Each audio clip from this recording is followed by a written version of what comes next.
Imagine working for Frank Lloyd Wright and disagreeing with his design philosophy. Hi everyone, Ken here. Welcome to This House. Today we are exploring the home of Richard Neutra, who pushed for function over form. Make sure to hit that subscribe button so you never miss an exciting episode of This House. In 1892, Richard Neutra was born to a wealthy family in Vienna, Austria, which afforded him the ability to pursue his dream of becoming an architect.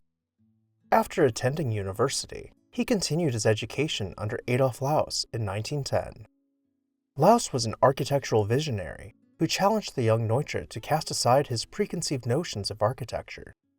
At this school, Neutra attended the famous lecture given by Loos, which led to his manifesto titled Ornament and Crime, in which Loos posited the evolution of culture is synonymous with the removal of ornamentation from objects of everyday use.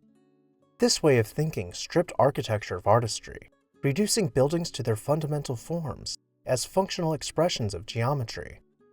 Instead of committing artists to years of work on a single building, the philosophy aimed to replace art with nature, decorating buildings with natural wood grains and beautiful stone striations in a neat and orderly fashion, so as to not distract from a building's geometric expression. When World War I broke out, Neutra's education came to a halt as he was drafted for military service.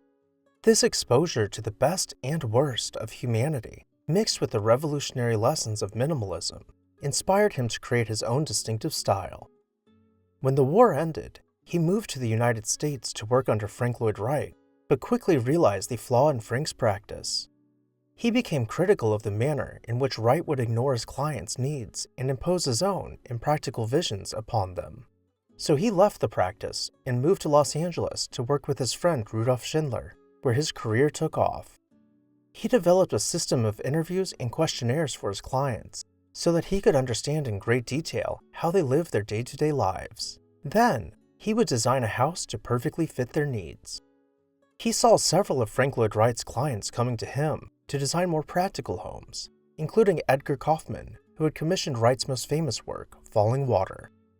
To sell his clients on his abilities, he would have them meet at his house in Los Angeles. It had been built in 1932 for a total cost of $10,000, the modern-day equivalent of about $220,000.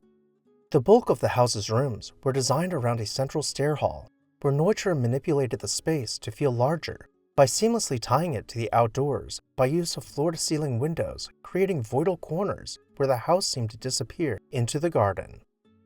He further incorporated strategically placed mirrors to not only reflect natural light into the interior, but to create the illusion of more space just out of reach.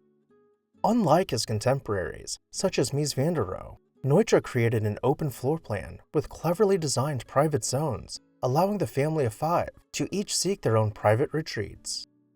Being on a tight budget, each of these rooms could only afford so many square feet, so he incorporated built-in furniture below curtain walls with planar elements extending from interior to the exterior, exaggerating the perception of space.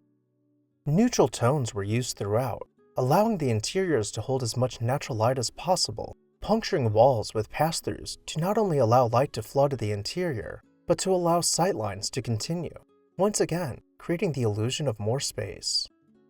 Just as he was taught by Loos, he incorporated geometry in its purest form, using shapes and natural grains in place of ornamentation to create an experience of pure architectural form without distraction, allowing beauty to come not from artistry, but from the clean lines of the international style. Unfortunately, in 1963, the house was destroyed in a fire along with Neutra's sketches and original artwork, but his son helped him rebuild a nearly perfect replica. He enjoyed the house until his passing in 1970, never seeing his design philosophy take off with the masses in the way in which he had envisioned. In fact, nearly 50 years after his death, long after the mid-century modern movement, his home designs are being revisited with a new eye as luxury home builders swap out grooved millwork and tile for solid stone slabs and continuous simple wood planes, reviving this notion that nature and geometry, when combined, create a timeless style.